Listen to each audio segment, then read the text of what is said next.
How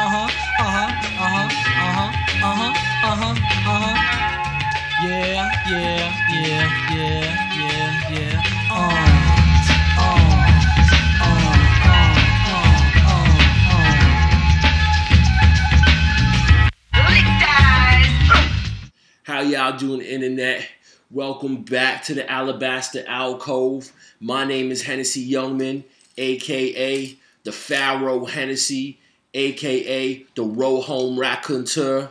And today I want to talk about this artistic practice, this theory within the arts known as relational aesthetics, created by the French science fiction author Nicolas Bourriard.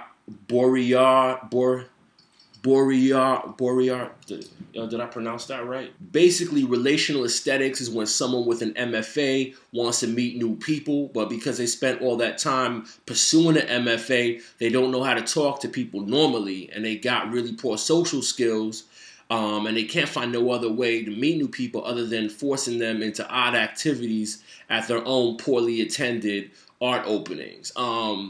Relational aesthetics is also when a successful artist who is too busy touring the globe, going from biennial to biennial, and they have no time to make physical art objects anymore. So the famous artist uses the attendees at the exhibitions as the artwork in some way. You know what I'm saying? Like to explore the social relationships between people. And, you know, this kind of practice is really good when you're already famous because, you know, you can bank on a couple hundred people coming into your opening, and you know there's gonna be mad motherfuckers around to do your relational bidding. So it's good if you're famous. If you're not so famous, yeah, it might not work out for you. You might have to play, you know, hide and seek or something, or peekaboo in the gallery. I don't know.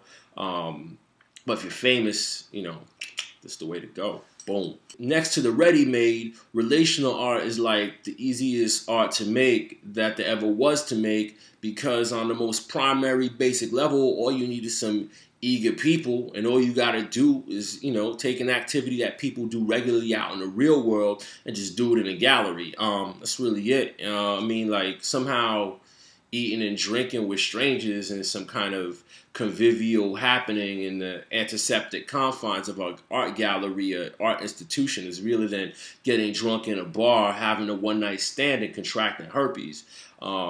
I don't know. I guess because at a bar you got to pay for a drink in order to be there, so that experience is tainted by capitalism's dirty fingers and shit. But somehow congregating the gallery to take part in the same activities is a socially autonomous refusal of capitalism, because we all know that a gallery is an ideologically neutral environment that has nothing to do with the accumulation of wealth or the advancement of global capitalism or any of its sordid sub-practices, and you know, that's why the walls are white in the gallery, because white's neutral. It's good. It's neutral, blank. You know, I can think. That's why I'm here. Now, don't get me wrong, internet. Relational aesthetics brings up some very, very valid observations in regard to the way we as a culture obsess over objects and, you know, unknowingly fetishize commodities. I mean, look at me.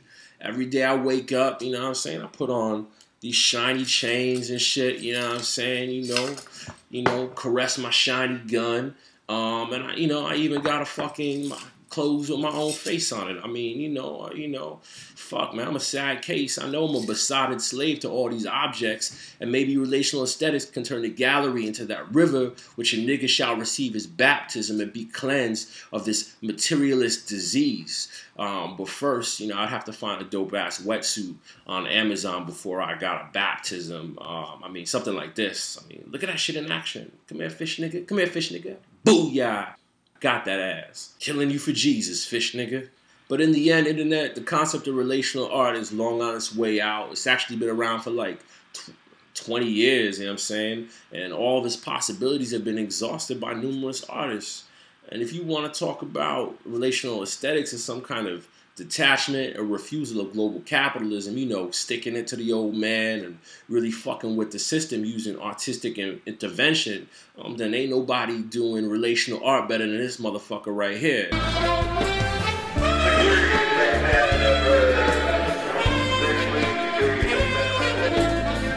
Look at them go. Throwing mad wrenches in capitalism's machinations.